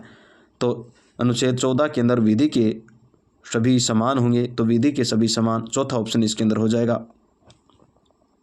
दूसरा है अनुच्छेद 17 के अंदर है अब जो छुआछूत है अस्पृश्यता का अंत, तो इसके अंदर पहला ऑप्शन हो जाएगा, दूसरे में एक है हो जाएगा। और तीसरा है अल्पसंख्यक वर्गों की हिता, तीसरा अनुच्छेद है, तीसरा यहाँ से अनुच्छेद 21 के अंदर, अनुच्छेद 21 में क्या, प्राण एवं दैहिक स्वतंत्रता का अधिकार, तो तीसरा ऑप्शन हो जाएगा। और अनुच्छेद 29 के अंदर अल्पसंख्यक वर्गों की हितों की, इस प्रकार पहले में 4 फिर 1 4 4 4 फिर 1, चौथा ऑप्शन इसके अंदर सही हो जाएगा 3 2 1। तो इस प्रकार आप मिला लीजिएगा, चौथे में चौथा ऑप्शन, 114 में चौथा ऑप्शन हो जाएगा। प्रश्न नंबर 115 है, कीवी ऑस्ट्रेलिया का सबसे तीव्र गति से उड़ने वाला कायरोप्टरन स्तनी है। गिद्ध की एक प्रजाति जो केवल अमेजन के जंगलों में पाई जाती है, या उड़न अक्षम पक्षी जो केवल न्यूजीलैंड में पाया जाता है, या एक रेगिस्तानी सर्प है। कीवी हम किसको कहते हैं? उड़न अक्षम पक्षी जो केवल न्यूजीलैंड के अंदर है वो पाया जाता है, कीवी उसे कहेंगे। तीसरा ऑप्शन है वो इसके अंदर, ये कीवी है वो कहाँ पाया जाता है? न्यूजीलैंड के अंदर एक पक्षी है जिसका नाम है कीवी। क्या नाम है? पक्षी का नाम कीवी है, तीसरा ऑप्शन हो जाएगा। प्रश्न नंबर 116 है, उत्तरी गोलार्ध में व्यापारिक पवनें किस दिशा के अंदर होती है? एक प्रश्न है वो व्यापारिक पवनों से संबंधित आएगा। तो आपको जितने मॉडल पेपर करवाए जा रहे हैं आप उनको बड़ी गहनता से साथ करें। और आपको बता दूं कि पवनों से संबंधित जो भी प्रश्न आएगा वो इन मॉडलों से पड़ जाएगा। आपका रीट है वो इन मॉडल पेपरों से, आपकी पात्रता परीक्षा है वो कंप्लीट है, वो हो जाएगी। लगभग हम बात करें तो 90 से लेकर के 99 प्रश्न है हम कर रहे हैं। और पहले का हमारा जो तजुर्बा वो बताता है कि हम 80 से लेकर के 99 तक प्रश्न है वो हम इन्हीं मॉडल पेपरों से आपको दिखा देंगे। जिस दिन आपकी परीक्षा होगी उस दिन दक्षिणी गोलार्ध में जो पवनें चलती है वो किस दिशा की पवनें, दक्षिणी गोलार्ध में व्यापारिक पवनों की बात हो रही है, तो किस दिशा के अंदर चलती है? दक्षिण से पश्चिम की ओर, दक्षिण पूर्व, उत्तर पश्चिम या उत्तर पूर्व। तो इसके अंदर दक्षिण से, दक्षिण गोलार्ध में बात हो रही तो दक्षिण से पश्चिम की ओर है वो, ऐसे हैं पवनें, इसके अंदर दक्षिण से पश्चिम की ओर चलती है।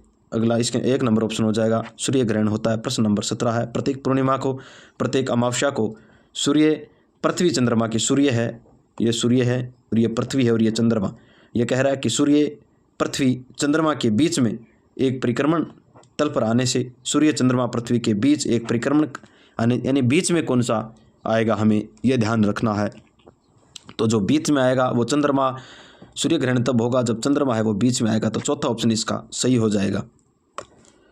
अगला प्रश्न नंबर 118 है, निम्नलिखित में से किसमें सर्वाधिक जैव विविधता पाई जाती है? इनमें से कौन सा है जिसके अंदर सबसे ज़्यादा जैव विविधता वो देखने को मिलती है? शीतोष्ण पर्णपाती वन बायोम, उष्ण कटिबंधीय सदाबहार वर्षावन बायोम, या शीतोष्ण घास पर्वतीय बायोम, या सवाना बायोम। तो इसके अंदर किसके अंदर सबसे ज़्यादा है वो क्या मिलती है हमें? जैव विविधता है वो उष्ण कटिबंधीय है, इसके अंदर सबसे ज़्यादा सदाबहार वन होते हैं, सबसे ज़्यादा प्रजाति की प्रणाली है वो मिलते हैं।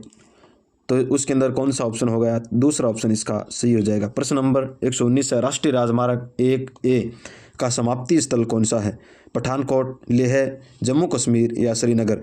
तो राष्ट्रीय राजमार्ग 1 है, उसका हम समाप्ति स्थल की बात करें कि यह कहाँ पर है, वो समाप्त होता है, तो यह श्रीनगर के अंदर समाप्त होता है। मैं आपसे पूछ रहा हूँ, आप इसका उत्तर है वो कमेंट बॉक्स में देखिए, शुरू कहाँ से होता है, यह शुरू कहाँ से होता है इसको यह आपको बताना है। समाप्ति है वो श्रीनगर के अंदर होती है। प्रश्न नंबर 120 है, प्रथम पूर्ण जैविक कृषि वाला राज्य है। प्रथम पूर्ण जैविक कृषि वाला राज्य राजस्थान, असम, सिक्किम या बिहार। तो सिक्किम है वो पूर्ण रूप से जैविक कृषि वाला एक राज्य है। तीसरा ऑप्शन इसका सही हो जाएगा। प्रश्न नंबर 121 है, भारत में ग्रीष्मकालीन मानसून हवाएं किस दिशा की ओर चलती है? गर्मी के अंदर जो मानसून हवाएं आती है वो किस दिशा के अंदर चलती है? दक्षिणी पश्चिम से उत्तर पूर्व की ओर, दक्षिण पश्चिम से उत्तर की ओर, या उत्तर पूर्व से दक्षिण पश्चिम की ओर, दक्षिण पश्चिम से उत्तर पश्चिम की ओर, या उत्तर पश्चिम से दक्षिण पश्चिम की ओर? तो दक्षिण पश्चिम से जो पवनें हैं वो आती है।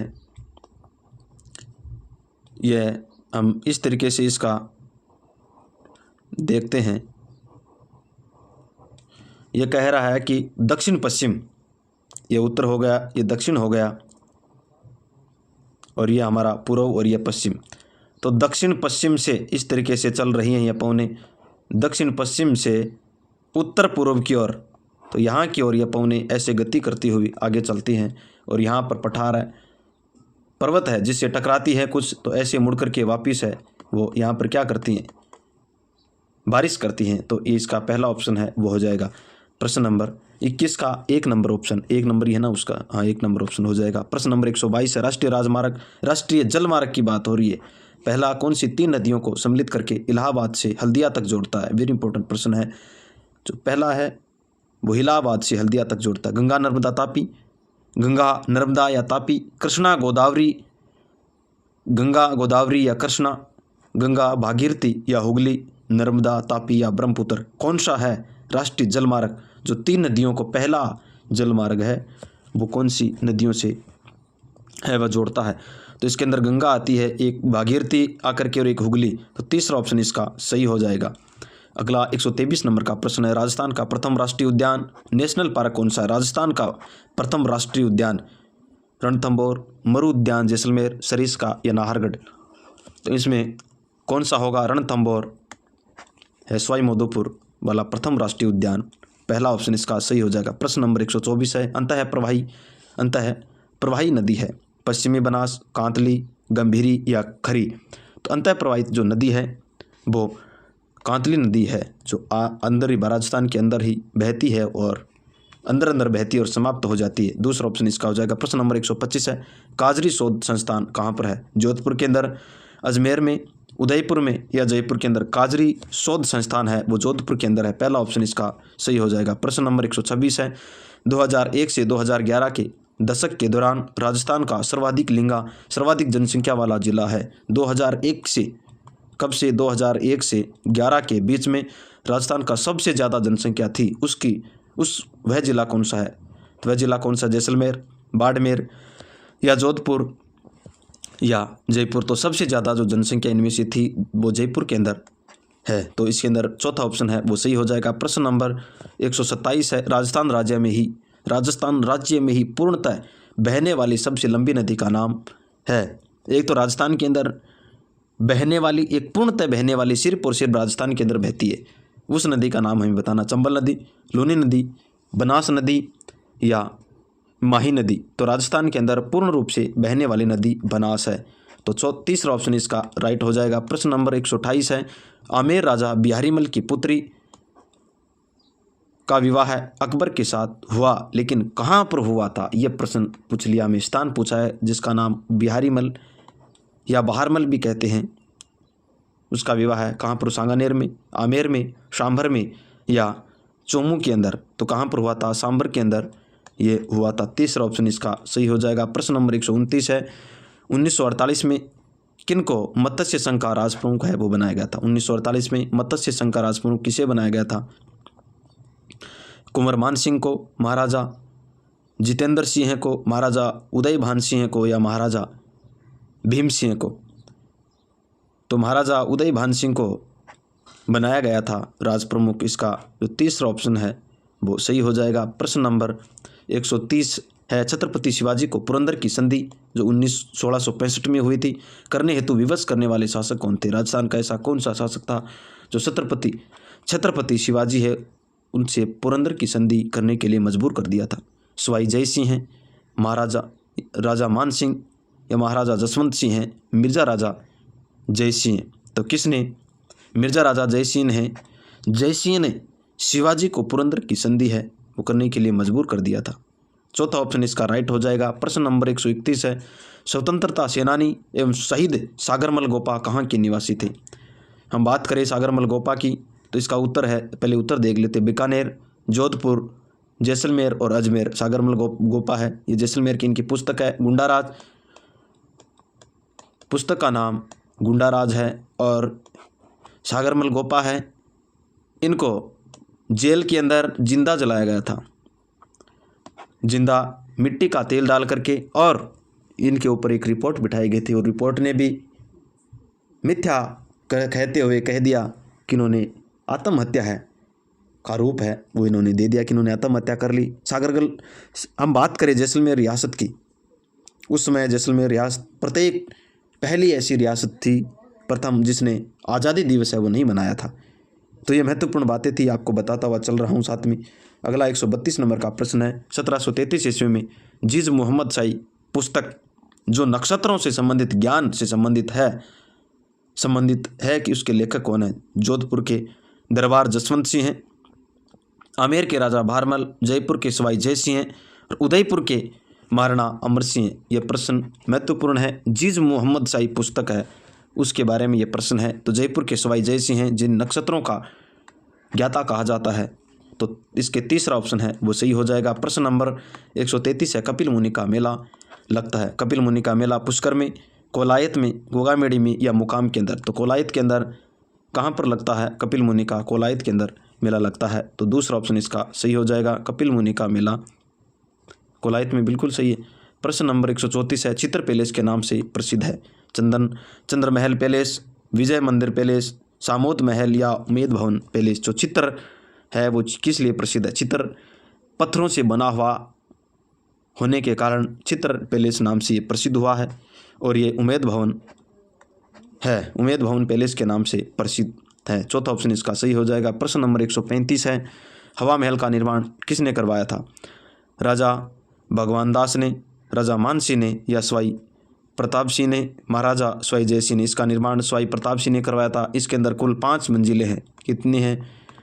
5 मंजिलें हैं और उन मंजिलों को याद करने की एक ट्रिक है कि सर रतन तो विचित्र है जो प्रकाश में हवा लेता है सर, तो शरद, चलो इसकी ट्रिक है वो अगली वीडियो में मैं आपको डाल दूंगा। सर रतन तो विचित्र है जो प्रकाश में हवा लेता है। इसके अंदर 5 मंजिलें हैं। अगला प्रश्न है 136 नंबर का, पर्यावरण चेतना जैसी आधुनिक शब्दावली का महत्व बहुत पहले ही किस संत से जान लिया था? किस संत ने जान लिया था? आपको मैं प्रश्नों के अंदर मन करता है कि व्याख्या करते हुए चलूँ, धीरे थोड़ा थोड़ा बताते, लेकिन समय का ध्यान रखना पड़ता है क्योंकि 150 प्रश्न हैं। हम इनको 1 घंटे में करने की कोशिश करते हैं, फिर भी 15-20 मिनट तो ऊपर नीचे हो ही जाते हैं, अधिक लगते हैं। जैसे समझाते हुए चलेंगे तो लगभग 2.5 घंटे लगेंगे, तो इसलिए हम समय के हिसाब से नहीं समझा पाते हैं। तो प्रश्न पूछा है किसका है? पर्यावरण चेतना से संबंधित है, वो कौन सा संत है?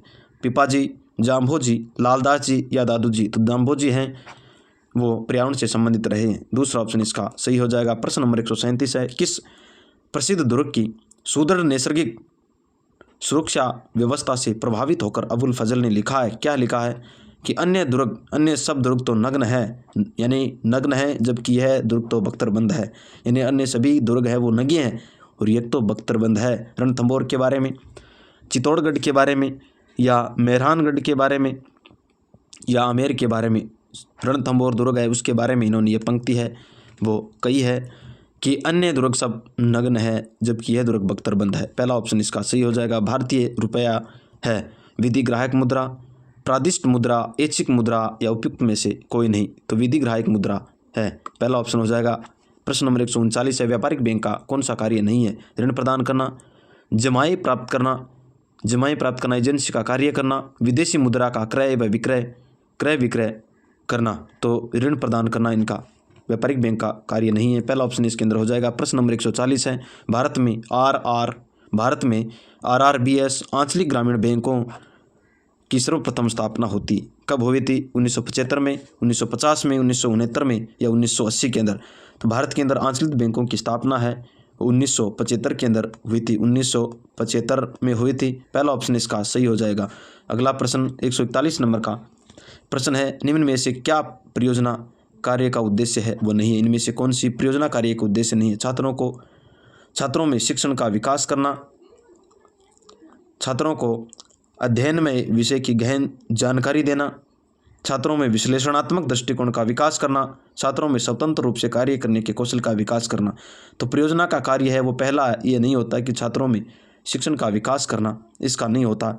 इसके अंदर विषय की जानकारी देना होता है, दृष्टिकोण का विकास करना होता है, विश्लेषणात्मक दृष्टिकोण, और छात्रों को स्वतंत्र रूप से कार्य करने का कौशल है वो विकास किया जाता है। तो इसका पहला ऑप्शन है वो नहीं होता है और नहीं हमें पूछा है, तो पहला ऑप्शन इसका सही हो जाएगा। प्रश्न नंबर 142 है वो यह है कि परियोजना विधि का जन्मदाता किसे माना जाता है। परियोजना विधि किन्होंने दी है। किलपेट्रिक ने। जन्मदाता किसको, किलपेट्रिक को माना जाता है, स्किनर को या जीन पियाजे को। जॉन नहीं बल्कि जीन पियाजे हैं, डिवी को। तो जो किलपेट्रिक है इन्होंने क्या दी है, परियोजना विधि दी है। पहला ऑप्शन इसका सही हो जाएगा। प्रश्न नंबर 143 है, निम्न में से क्या सामाजिक विज्ञान शिक्षण की समस्या नहीं है। कौन सी है इसके अंदर सामाजिक शिक्षण के विज्ञान की समस्या नहीं है। छात्रों में उचित दृष्टिकोण का अभाव, सामुदायिक साधनों का उपयोग शिक्षण कार्यों में न होना, या संसाधनों की पर्याप्तता, व्यक्तिगत अनुभवों की क्या करना, कमी। तो कौन सी सामाजिक विज्ञान शिक्षण की समस्या है वो नहीं होती है, तो संसाधनों की पर्याप्तता है वो नहीं है। तीसरा ऑप्शन इसके अंदर हो जाएगा। प्रश्न नंबर 144 है, सामाजिक विज्ञान शिक्षण के अंतर्गत शिक्षण की समस्याओं को दूर करने के लिए पाठ्य पुस्तक को रोचक, सरल, प्रभावपूर्ण, सुगम, सहृदयगामी या हृदयगामी जिसके माध्यम से बनाया जाता है वह कहलाता है शिक्षण विधि। अधिगम विधि, शिक्षण सहायक सामग्री, या ये सभी। तो ये सामग्री है वो जो बनाई जाती है उसे हम शिक्षण सहायक सामग्री कहते हैं। बच्चे का प्रत्येक नज़रिया ध्यान में रखते हुए उसकी रुचि को ध्यान में रखेंगे। उसके रुचि हो गई, उसका सरल हो गया, भाषा सरल होनी चाहिए, प्रभावपूर्ण होनी चाहिए, सुगम होनी चाहिए, हृदयगामी होनी चाहिए, हृदय को छूने वाली होनी चाहिए। तो इस प्रकार हम शिक्षण सहायक सामग्री वो कहलाती है। तो तीसरा ऑप्शन इसका हो जाएगा। प्रश्न नंबर 145 है, अन्वेषणात्मक प्रश्न का लाभ है। अन्वेषणात्मक प्रश्न है वो किसे कहते हैं। छात्रों में तार्किक सोच पैदा करना, छात्रों में समस्या पैदा करने में, छात्रों की अभिवृत्ति को शांत करने में, या उपयुक्त सभी। तो अन्वेषणात्मक है वो तार्किक सोच को पैदा करते हैं, न कि सभी। पहला ऑप्शन इसका राइट हो जाएगा। अगला प्रश्न है 146 नंबर का, निम्न में से क्या छात्रों में आलोचनात्मक चिंतन का विकास में सहायक का एक माध्यम नहीं है। प्रश्न को पूरा पढ़े और हाँ और ना को अंडरलाइन करिए। ग्राफ आलोचनात्मक चिंतन की बात इसमें चल रही है और इसका विकास करने के अंदर कौन सा माध्यम वो सहायक नहीं है। ग्राफ, भवन, मानचित्र या प्रतिरूप आलोचनात्मक चिंतन है उसके अंदर किसकी ज़रूरत है वो नहीं होती है। तो भवन की ज़रूरत है वो नहीं होती, ग्राफ की होती है, मानचित्र की होती है, लेकिन इसकी नहीं होती है भवन की। पर दूसरा ऑप्शन इसके अंदर सही हो जाएगा। प्रश्न नंबर 147 है, माध्यमिक स्तर पर सामाजिक विज्ञान शिक्षण के अंतर्गत व्याख्यान में भूमिका का महत्व होता है। हम व्याख्यान की व्याख्या दे रहे हैं, उसकी क्या भूमिका होगी सामाजिक शिक्षण के अंदर। छात्रों में अध्ययन में विषय के प्रति रुचि पैदा करना, छात्रों को किसी विषय वस्तु पर निबंध लिखने में सहायक होती है, और छात्रों के द्वारा किसी कार्य पूर्ण में भूमिका अदा करती है, उपयुक्त सभी। तो व्याख्यान विधि है वो छात्रों में अध्ययन के प्रति रुचि पैदा करती है, बिल्कुल से विषय वस्तु को निबंध लिखने में सहायक होती है। व्याख्या विधि से हम निबंध नहीं, बल्कि इसका पहला ऑप्शन है वो सही हो जाएगा। अगला प्रश्न है प्रश्न नंबर 148, निम्नलिखित में से क्या एक व्याख्यान की उपयोगिता है। समय का अपव्यय होता है। व्याख्यान में स्पष्टीकरण एक महत्वपूर्ण स्थान है। कक्ष में व्याख्यान के दौरान गुटबाजी होने की संभावना रहती है, या व्याख्यान सहभागिता के सिद्धांत का पालन पूर्णतः नहीं करता है। तो इसके अंदर पूछा है कि एक व्याख्यान की जो उपयोगिता है वो कौन सी रहने वाली है। तो एक अफवाह है, यह तो नहीं हो सकता, यह तो नेगेटिव बोल रहा है, तो व्याख्यान में स्पष्टीकरण महत्व बिल्कुल स्थान रखती है, तो दूसरा ऑप्शन इसका सही हो जाएगा। गुटबाजी नहीं होती, ये भी गलत हो गया, तो इसका दूसरा ऑप्शन है वो हो जाएगा। प्रश्न नंबर 149 है, सीखने के प्रतिफल की विशेषता है। प्रत्येक विषय के अंतर्गत पाठ्यचर्या की अपेक्षाएं दी गई है जो कि दीर्घकालिक लक्ष्य है। प्रत्येक विषय के अंतर्गत पाठ्यचर्या की अपेक्षाएं बिल्कुल सही है, ये अपेक्षाएं दी जाती है कि बच्चा क्या सीखेगा, इसके प्रति कक्षावार परिभाषित सीखने में प्रतिफल प्रक्रिया कक्षा के हिसाब से उसका निर्धारित किया जाता है। सीखने के प्रतिफल एक प्रकार से जांच बिंदु जिन्हें हम चेक पॉइंट है, जो गुणात्मक एवं मात्रात्मक है, वो दोनों रूपों के अंदर मापे जाते हैं। ये भी सही, इस प्रकार इसका उपयुक्त सभी चौथा ऑप्शन है वो सही हो गया। अगला प्रश्न अंतिम प्रश्न है 150 नंबर का, सूचना एवं संप्रेषण तकनीकी ICT में सम्मिलित है, कौन सा है वो सूचना एवं संप्रेषण तकनीक के अंदर है। इंटरनेट शिक्षा, शैक्षिक सुदर्शन या ईमेल, उपयुक्त सभी। तो इंटरनेट भी होता है, शैक्षिक दूरदर्शन होता है, ईमेल भी होती है, तो चौथा ऑप्शन है इसका सही हो जाएगा। इस प्रकार आज हमने छठा मॉडल पेपर है वो पूरा कर लिया है, छठी जो टेस्ट है वो हमने पूरा कर लिया है। और आपको बता दूं कि आप अपना मूल्यांकन है वो स्वयं करें, अपना मूल्यांकन स्वयं करें। और स्वयं कैसे करेंगे, ऐसे करेंगे आप, और मूल्यांकन करने के साथ आप अपना जो मूल्यांकन है वो हमें कमेंट बॉक्स के अंदर शेयर करें कि आपके कितने प्रश्न हैं वो सही हो रहे हैं। बुक लिए पेन लेकर के जिस प्रश्न का इधर प्रश्न की संख्या लगा करके उसके सामने 1 नंबर का सही, 2 नंबर का सही, 3 नंबर का, 4 नंबर का, इस तरीके से आप है वो अपना मूल्यांकन है वो कर सकते हैं। और हमें कमेंट बॉक्स के अंदर अपना मूल्यांकन है वो भेजें। धन्यवाद। मिलते हैं अगले मॉडल पेपर के साथ।